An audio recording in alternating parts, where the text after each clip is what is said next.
Welcome to the Yolanda Neely Show podcast. Special guest with me, Dr. John Perry, who's not only a pastor and all other things, but he's also running for mayor of the city of Brunswick. So how are you doing this evening? I'm doing absolutely wonderful. And it is always a joy to be sharing with the boss lady. See, you know what? You kill me with the boss lady. I like the title. See, hey, from your lips to God's ears, that's my new name, boss lady. That's right. I love it. I love it. So how's the campaign been going thus far? Well, it's a steady process. It's that long process of meeting people one-on-one and trying to share your heart to serve them, finding out what their needs and their desires are for the city. And so we're in the process of meeting people one-on-one. Okay, meeting people one-on-one. That's good. That's good. Well, there's a lot of things that have been happening in the city thus far. I've been sitting back in the cut. I haven't been saying too much. I'm just watching things unfold because this has been a crazy year and a half now with the COVID. How do you think things have been going as far as the city of Brunswick now that we're kind of declining on the numbers and what can you tell the people now as you propose to be the mayor? How do we move forward from there? Well, honestly, we have a whole bunch of vaccines available. Okay. And talking with the hospital, we're still trying to get people to come and take their vaccination shots. Now, even with that said, our numbers are lower than the national average per resident. Okay. And so I think we fell about 1,000 persons infected lower than the national average and our regional average. And so we're doing pretty good in trying to keep it contained, but we still need citizens to get out, get vaccines, get their vaccinations because it's critical to making sure that we secure the health of our residents by large. Last time you and I talked, you were kind of like a little bit on the fence, I'm going to see what happens. And I'm like, look, I'm getting my shot. Now, see, I was all for it, but then I drive around town and you're on a billboard. Well, wait, hold on now. I was like, wait a minute. He wasn't even down with it at first. No, I'm just messing with you. But I mean, okay, now you see that face on the billboard all over town. I mean, that's a good thing. I'm glad you're doing that. Hopefully it can inspire people to go out. And you're still here. Well, one of the things that I had an opportunity to do is listen to the researchers. Okay. I had a lot of reservation. And like you said, I was committed to waiting about a year to make sure that people didn't grow a third arm and all of that kind of stuff. But, after listening to the researchers and hearing the data, I became confident in the vaccine. And so I took it and began to encourage other people to be about part of the process. Okay. And as you can see, you're fine. I'm fine. We're here. We're talking. Absolutely. We are good. So, I mean, I want this thing to go away so we can get back to some type of normalcy, it's never going to be the same again. But at least, people can get back to work. And, speaking of work, there's a lot of jobs available here in the Brunswick community. And people are not working thus far, or they're holding out or, enjoying, some of the stimulus money and things like that. What do you say to people that, because what's going to happen, that money is going to run out. And then what do they do from there? So what would you like to encourage the people at this point to say? Well, yeah, I think all of us need to be committed to the process of work. One of the conversations that have come up in many lower income communities is this whole idea of poverty and how do we move from poverty to creating some level of stability and moving from stability to generational wealth. That doesn't happen if you're not willing to work. And so, there's a mentality that says, I'm going to get over on the system, but ultimately you only get over on yourself. And so we want to encourage people to work. The stimulus check becomes a nice addition to what you have coming in, but it cannot take the place of the steady income that you have coming in. And so we want to encourage people, work, and not only work, begin to work towards achieving and manifesting your own dreams and desires, to be business owners and find multiple streams of income, because we're trying not just to survive, we're trying to thrive and pass on generational wealth. And I'm gonna have to say that, because a lot of people have like, well, what have you been doing? It's been a minute that, I haven't been working, but I have been working. I've been behind the scenes, and I'm, like you said, I'm trying to do that, generational wealth, and trying to, hey, I got about 5 jobs. Ain't no shame in my game. I'm trying to do as many things as I can to generate different streams of income, so I'm not just sitting at home and playing with the doggy. And it's nothing like knowing working people, because you can ask them for money. Exactly, and I like money. I like money. I like to spend money. So in order for me to do so, I got to make the money. So I have no problems with that. And I don't want to just have that little bit of money. Okay, that's cute for a minute. I've never been, I got that lick kind of girl. Okay, we've got that big lick, and that, you good? No, I want my licks to continue. So I don't mind going out there doing some work to make it happen. So I'm just saying. But I'm with you. Okay, well, let's talk about some of the things that are happening here in the city. So you're running. There's about how many other candidates going after the position? About 5 or 6 or 7 of them. Well, so we need 5. to. Yeah, so 5 outside of me. There's 6 total, and we just had the privilege of being on a forum with Better Glenn. Okay. It was well organized. They asked some great questions. It wasn't one of my more better moments of communication, but I think overall they did a wonderful job at hosting the event. It gave our citizens an opportunity to hear the hearts of each candidate that's running. Okay. Well, yeah, because when you're on that, you're there now, because you got to think and got to say. So you probably go back and, I could have said X, Y, Z. Well, let's talk about the splash. The splash was turned down. What do you think the reason for that? Well, one of the things that I've been sharing with people is that the splash was turned down, in my opinion, because of miseducation. A lot of our citizens felt like the disbursement of the funds were done unjustly. And there was a complaint about how little of the money overall went to the citizens in the area of the city. But a lot of people didn't understand that the splash disbursement of funds is a byproduct of the district breakdown. Our city only represents roughly 18% of the overall population of Glenn County. And so that was the percentage that was used to break down how much money is allocated towards our citizens. And the splash being voted down really was disappointing to me, because in the county, you have people who aren't dealing with the same level of poverty. And so the splash was committed to allocating $13.5 million to the city. And a large portion of that money was supposed to go towards infrastructure. We've talked about it before, so we know that the tax base of the city is weak and needs some work. And so the amount of overall capital that we have as a city is nowhere in comparison to what the county works with. And so we need different things to help supplement, at least for this season, our financial state, so that we can do some things that's very needed to do. And one of the points that I want to make is that when a flood hits, we have homeowners that may not have flood insurance.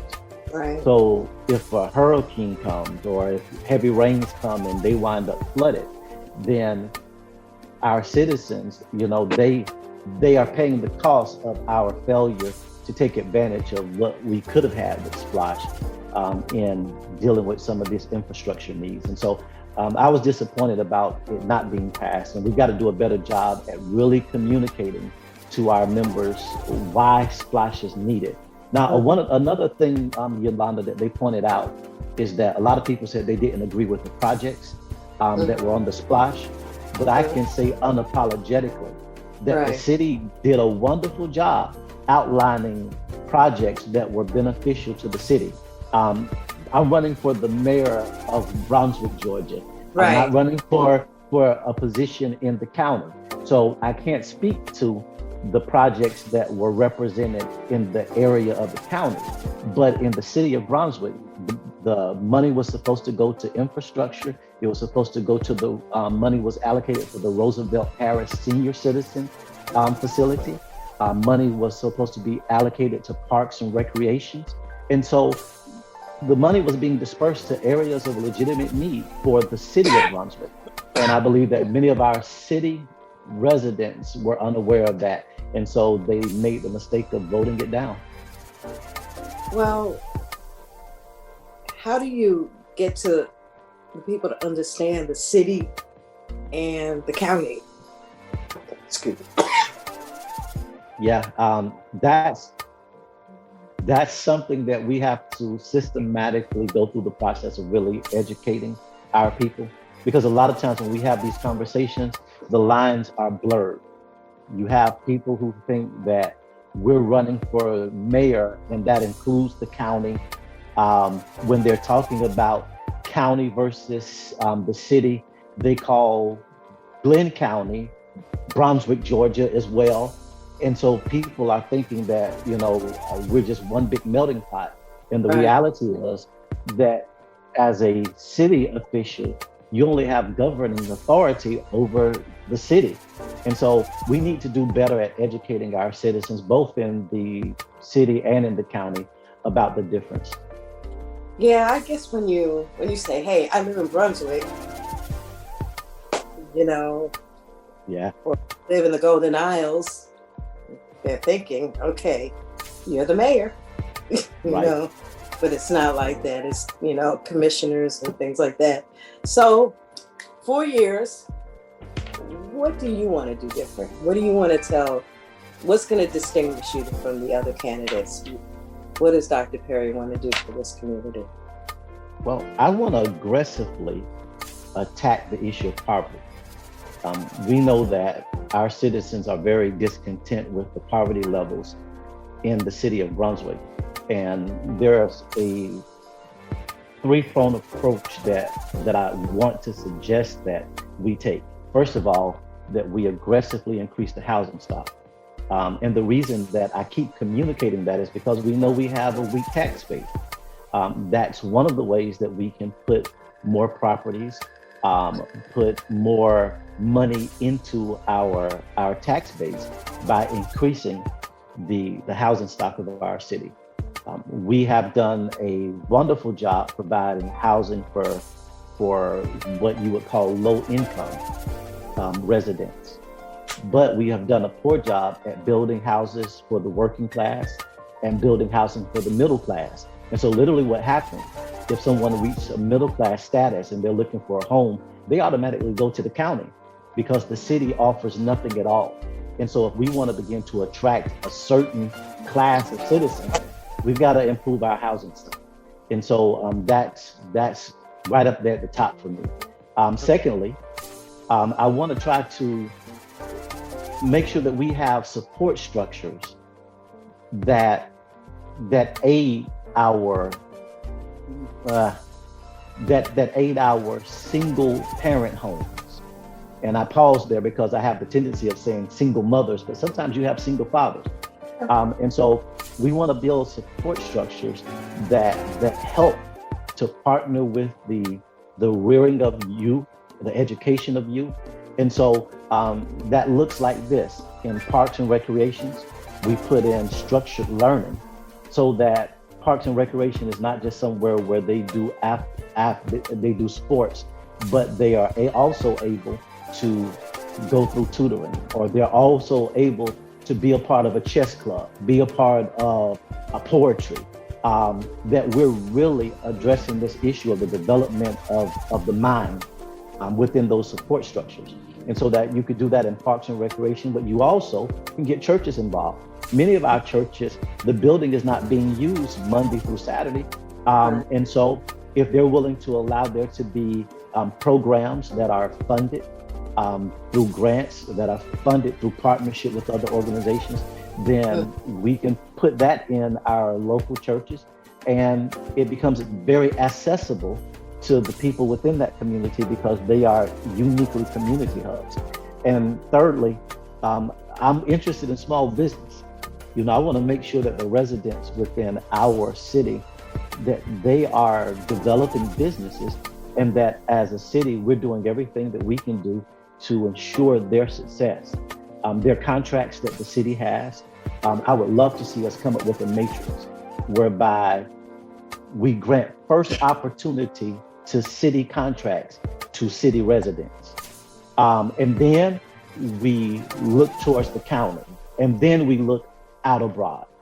So there has to be some different things that we can do to assure that we are empowering our citizens to be healthy and vibrant business owners.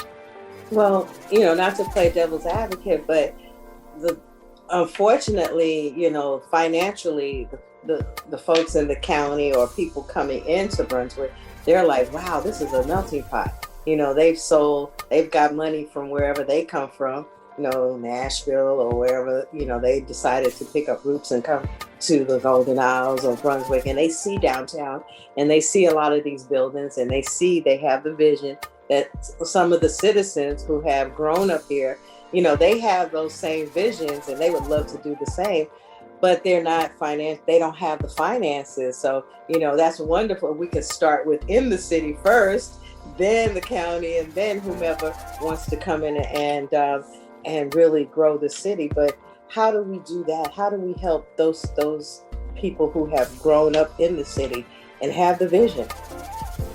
Well, I think it's twofold. On one end, as a city, we have to understand the need of building a culture whereby we keep money within the city.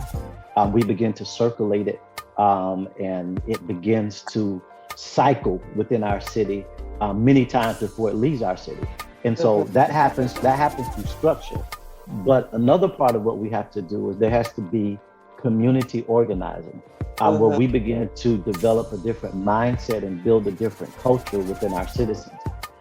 There's no way around the community of Brunswick itself organizing and becoming educated in terms of the value of business, how to run business effectively, and also building a structure whereby we vow and choose to support local businesses. I think I talked about it before, that we're going to have to, at some point, begin to run campaigns. Buy home first. We're going to have to change a mindset that has caused the area of the city of Brunswick to become paralyzed due to people's willingness to run outside of the city and spend their dollars first. And that's not just run outside of the city to the county. When back to school happens, and this year is a bad example due to COVID, but normally when our citizens do school shopping or Christmas shopping, there's a mad exodus out of our city, out of our county, to go to other places, oftentimes just to buy the same thing. And so there's some reshaping and restructuring of thought pattern that we're going to have to address, and that happens on both ends, governmental, and it happens as a byproduct of citizens coming together.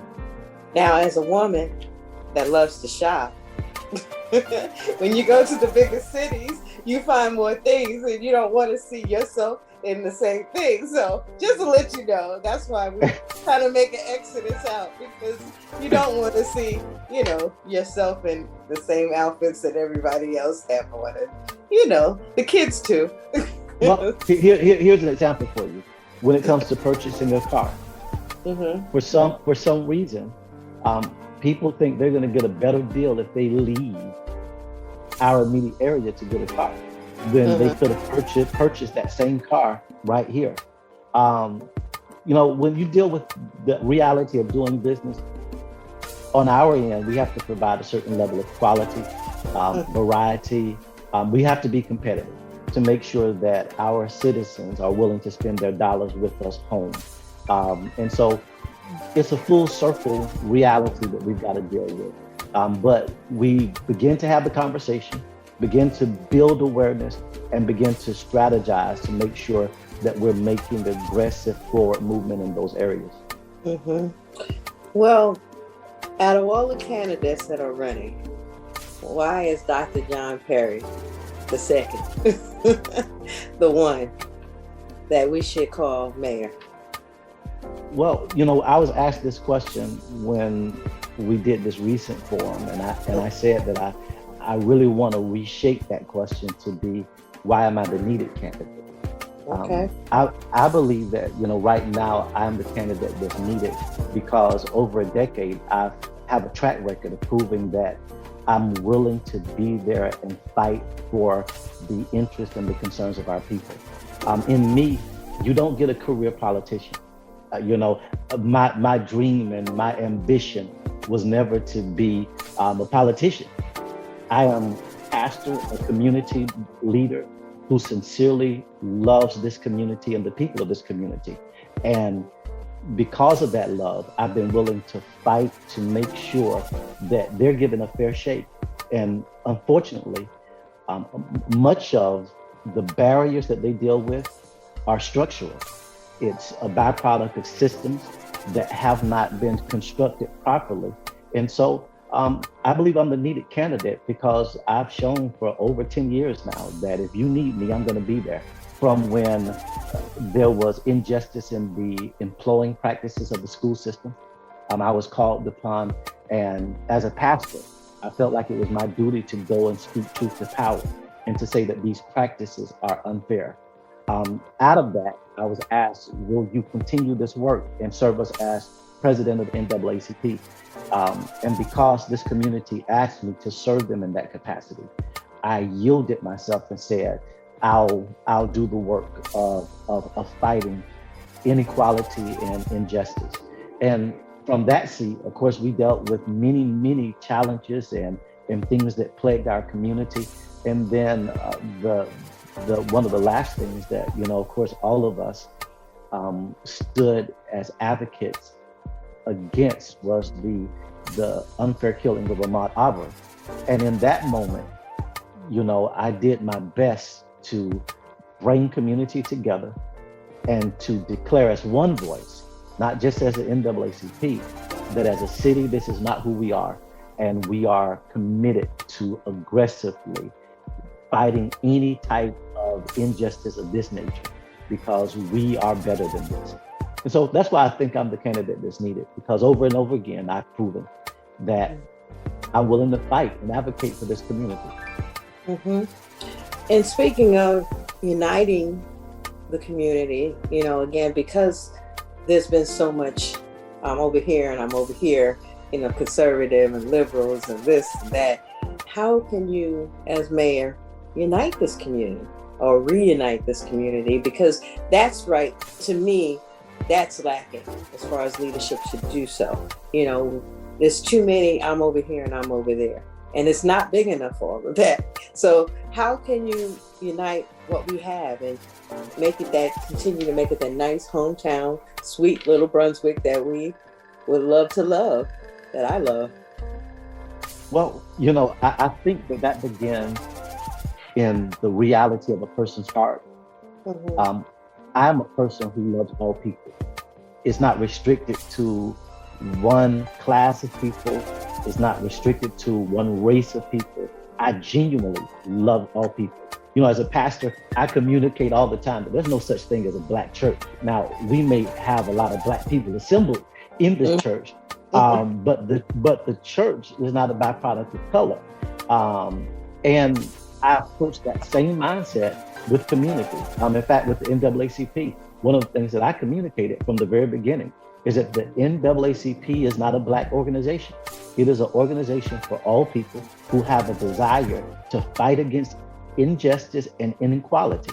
And so I would bring that same heart, that same spirit to the office of mayor, whereby I understand that Brunswick is not a black city.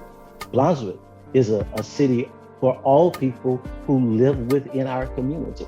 I think that my track record shows that I'm someone who believes in bringing people together. One of the criticisms I received last year it got back to me that there were some people that felt like I was too inclusive in terms of being willing to use people use our white brothers and sisters, in giving them the mic in different moments. And my statement was that this issue that we're dealing with is not a black or white issue. It's an issue of humanity and value for human life. And so everyone has to be allowed the opportunity to stand up and declare that this is unjust. And so I think I've displayed my heart, and my heart is a heart for including all people and doing my best to create a spirit and a culture of unity. Okay. Well, I pray that we can make all of this happen, and I know you're going to be hitting the campaign trail for real. It's on. It's popping. Yeah. So not a lot of sleep and shaking hands and kissing babies and, bumping elbows is what we do now. Not so much right. kissing. That's right. Hell yeah. But, it's going to be it's a battle. So you're up to the task? Very much up to the task. For me, this process is about offering myself as a servant. Mm-hmm. And so my message is simple. I have a heart to serve this community. And if you will have me, just like for the last decade, I'll do my best to advocate and fight for things that are what you should have as people in community. Well, we wish you the very best. And of course, we'll be talking more as the year rolls on, as we get closer and closer to the campaign. Of course, I'll have other avenues that you'll be speaking on, no doubt. Of course, radio. I'll be back on the airwaves soon. We'll talk more about that coming up. Hey, I'm excited about that.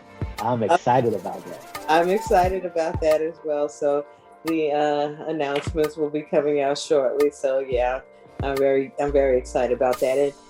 And like you, Dr. Perry, I want to continue to be a voice in this community and to be able to be that liaison, to be there, for our community, because to me, I just believe that this community is voiceless at times.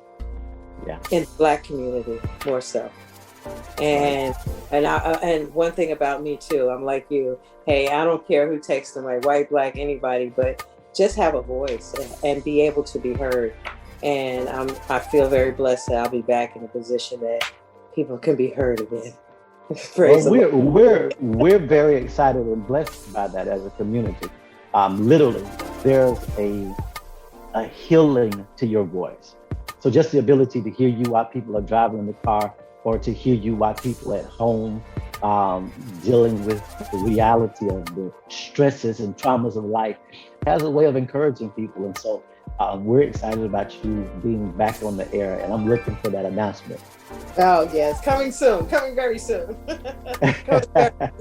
I appreciate you taking some time with me, Dr. Perry. We'll be talking again, and I'm sure I'm gonna have some other candidates talking as well. Because absolutely. At the end of the day, what's best for this community is what I want, and I'm praying, whether it's you or another candidate, that's what I want. I just want what's best for the Brunswick area, for the city of Brunswick, right. So, I'm looking forward to it. It's going to be a great year. So this is the perfect time to get back on the airwaves.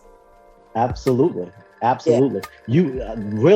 You have 6 candidates that are dying to be heard and that want to be able to communicate their heart. And the reality is, all of these candidates are good brothers.